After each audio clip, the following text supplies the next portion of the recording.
Good morning. Ngayon nga ay araw ng Monday, March 23, 2026. Nakaranas po tayo ng mainit at malinsangan ng panahon dahil pa rin sa easterlies.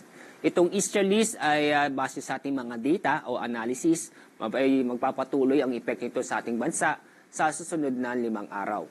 Sa kasalukuyan, inyong papansin, wala tayong binabantayan na LPA o bagyo sa loob at sa labas ng ating Philippine Area of Responsibility. At sa lagay ng ating panahon, maganda at maliwas sa panahon ang ating inaasahan sa buong bansa.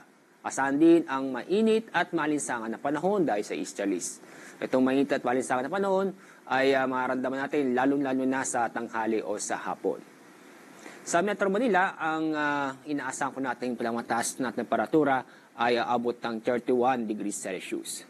Pero, ang pinakamataas na antas ng temperatura ang inaasahan ngayong araw aabot ng 34 degrees Celsius doon po sa Davao City at sa Zamboanga City.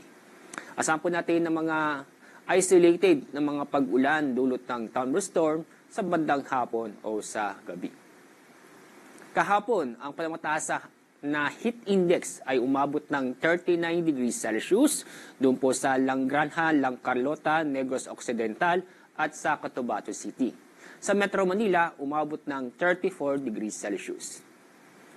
Ngayong araw, inaasahan na aabot ng pinakamataas na heat index ay 39 degrees Celsius doon po sa Davao City. Sa Metro Manila, aabot ng 34 degrees Celsius. Wala tayong gale warning, ibig sabihin wala tayong inaasahang matataas na alon.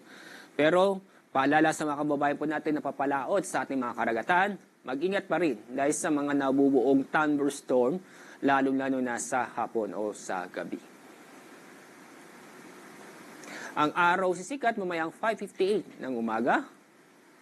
Ang araw lulubog sa ganap na 6:07 ng hapon. Yan ang ating weather update sa araw na ito. Mula sa Pag-asa, ako po sa Alzar D. Aurelio.